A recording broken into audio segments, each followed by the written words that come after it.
ago. I wanted to stay home and just vegetate. I wasn't spoiled enough to even think about turning down such though and left with complaint. Sorry, I meant turning down such an offer and left without complaint for that last June when I landed on the island of San Cristobal. Despite my hesitation, it wasn't like I wasn't excited about being there at all. I had 2 months ahead of me of long work days though, and the hard work was daunting, made being there cheap AF though. Coming off the plane, I immediately was disappointed by the hostel I was living in, PIC-related. Third world living conditions, cockroaches and spiders the size of my hand coving everywhere including my bed, and wild animals making every second of the day and night as loud as they could. I lived and worked with dozens of other volunteers from around the world and would build bonds lasting to this day with many of them. It's so funny how I was upset coming in the first day, because starting the next day it would be the greatest and most exciting 2 months of my life. I even held hands with girl for the first time. Sorry, ghost girl. I could go on a 1,000,000-line green text about the whole amazing experience volunteering there, but this is /x/ and I wouldn't be telling this story if something odd didn't happen. This story takes place in my last week on the archipelago. I worked my ass off so much that I, along with the 3 other people in this story, got the last week to fuck off. While I came to love San Cristobal, I wanted to spend this time traveling to the other islands.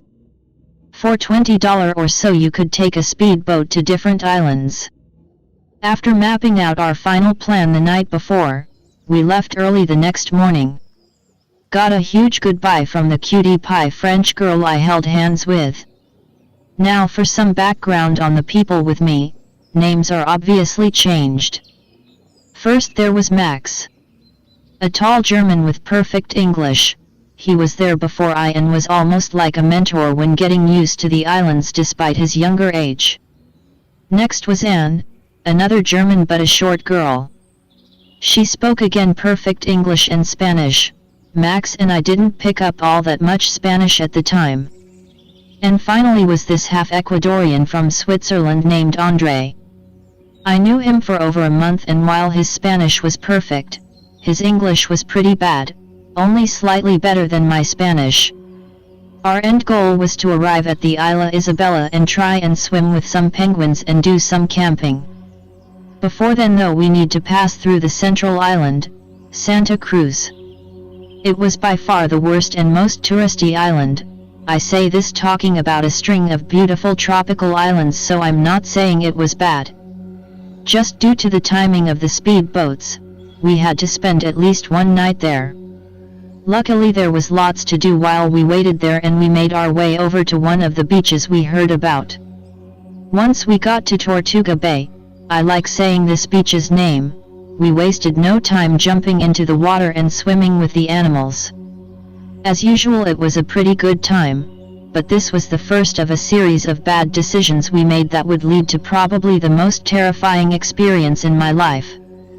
I can remember that jerk-off Andre saying in his broken English, "Our stuff open," while he pointed at our bags we left on the beach.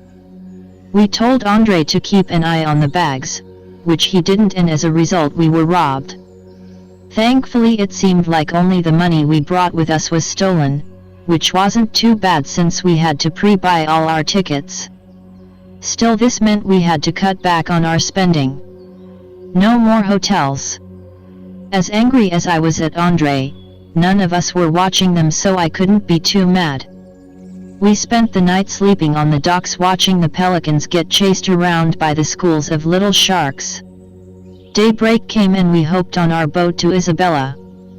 The normal trip time was 3 or so hours, but it took us almost 5 because of the gale that intercepted us. The sight of the island piercing through the storm was awing. The waves were so large and powerful that the sound and sight of them crashing into the black could be noticed a kilometer away from the island in the middle of the storm. The peaks of the island were covered by the clouds, with only the volcanic peak of the Midas glowing through the clouds. As haunting as the island seemed, I'll spoil it and tell you this isn't another ghost story.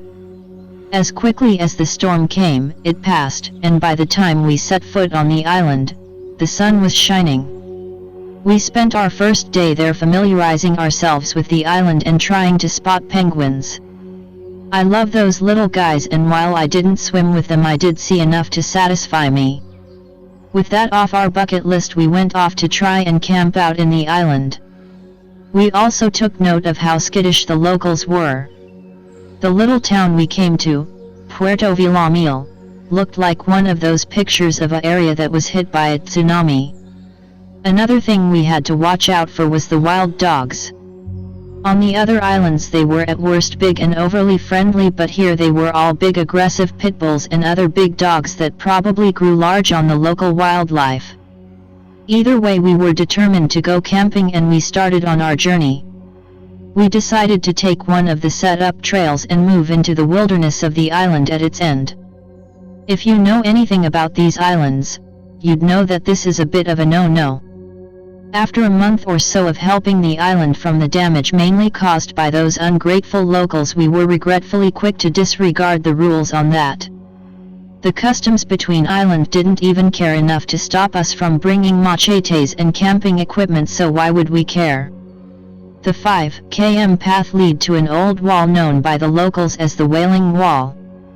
The islands were once penal colonies, and this wall was one of the last standing parts of an old sugar factory or something. Their independence was bloody, or so they claim. Behind the wall was the vast expanse of the island, running hundreds of kilometers, I think, to the north. At the end of the path we were met with a sign, warning about hunters.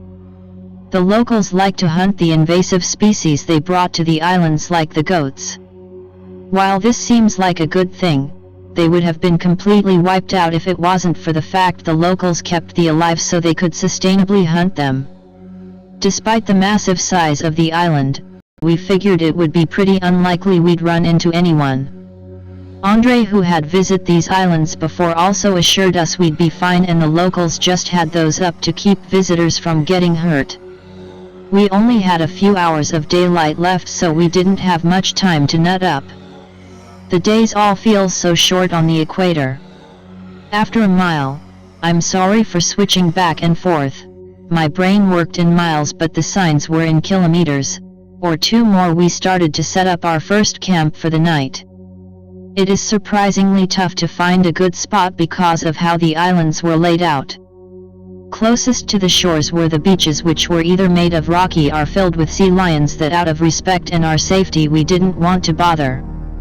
Going inward, the beaches were replaced with swamps, rocky wastelands, and mangrove forests, all of which we really could comfortably camp out in. This left the mountainous areas.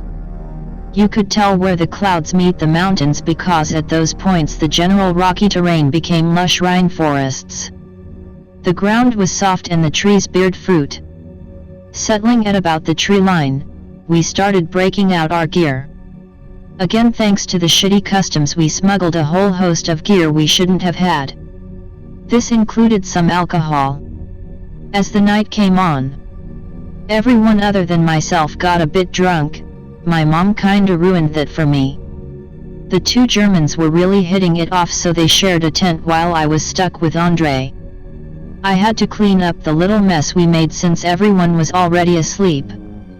As I was about to hit the hay myself, I heard the sound of a gunfire off into the night. I remember thinking out loud, man, it sure would be dumb to get shot. That unsettled me a bit, but not waiting the adventure to end and being with my new friends empowered me to get over it and go to sleep. As it drifted off, I remember the sounds of raspy howling. I managed to get to sleep, and my next memory was waking up to the Germans throwing a cup at my head. With so few hours in the day, we had to get moving early. We were low on food since we didn't have the money to buy more going into this, so we began picking some from the trees. I got a bit too careless and ended up falling from an avocado tree. Back to the ground, I could hear my friends laughing at my misfortune in their respective languages. That when the bush next to my head began to hiss at me. I was surprised, but after working with the animal it came from so much I was able to figure out what was going on right away. After a moment a giant tortoise dredged through the bush. I guess the sound of my fall freaked it out a bit. As it moved completely out of the bush I was greeted with a scared shell of an at least 400 pounds creature. It almost looked like it was the shell of a sea turtle whose shell was hit with a boat. I didn't put too much thought into it and we all left the site. We liked the view from the beach, so as we moved we headed towards the beach. We had no real set destination and we wandered the beach. About midday, while we were taking a break from all the walking, we noticed the sea lions in the distance bolting for the water. Out of the blue a small pack of big dogs were closing in on us. While we had machetes we were pretty outmatched and tried to escape. The dogs were way too fast and we had no time to pick up any gear that wasn't already on us. There was a patch of extremely jagged volcanic rock that we fled onto. Thankfully it was too much for the dogs and they didn't follow us. With some extra motivation with me throwing rocks at them, they moved on. I took note of an especially huge pit bull that seemed to be the leader of the pack. The dogs seemed to be really booking it out of there at one point after noticing something we hadn't. As we were catching our breaths another figure began to approach us. It was too tall to be a dog, so we assumed it was a local. As much as I rather not get in trouble, after the dogs I really didn't mind any help. It was flying towards us and it quickly became apparent that it wasn't a person. It was an all-black figure on all fours effortlessly moving over the black rocks that littered the ground. It took us all a second to react before yet again we found ourselves running. Sorry, this one's a bit slower. When I get back to green texting I'll get to the meat of it. For now I have wet lab stuff I need to get done. If any of you are still interested, keep the thread alive in the meantime. As much as I like telling my stories, my journal of the event is even more of a pain to read than my green text. While it wasn't as fast as the dogs, it was more than able to keep pace over the rocks. It slowed down as it started to tail us, just staying out of reach. While running, the only feature I could make out was its massive white teeth that contrasted its black body. I think we all knew its hesitation would last and we all bolted to some huge cacti sticking from the rocks. Never before have I climbed an object so quickly. I don't remember feeling an ounce of pain in the spines in the moment. The head of the beast slammed into the base of my cacti as I just got out of its reach. I looked over to see Andre in his own cacti with the two Germans in another. I strained every muscle to get a footing and not slide down. My cactus was just a single column and dodging by its reaction to the impact not very stable. I picked the short straw. As the adrenaline wore off I got a chance to study with creature now pacing around us. Its most defining feature was its massive head. It took up at least a third of its body. It looked like it could barely hold it up. I was finally able to pick out its eyes, which were all pupil. Its eyes were huge and unblinking, focusing on its prey. Its snout had whiskers that seemed almost comically long. A little lower was its mouth, lined with different teeth and at least 2 sets of canines. Its body looked almost like a dog's, but covered in scales like that of a marine iguana, but smoother. I started to notice the pain from the spines sticking into me and felt my grip going. I called over to my friends to try and think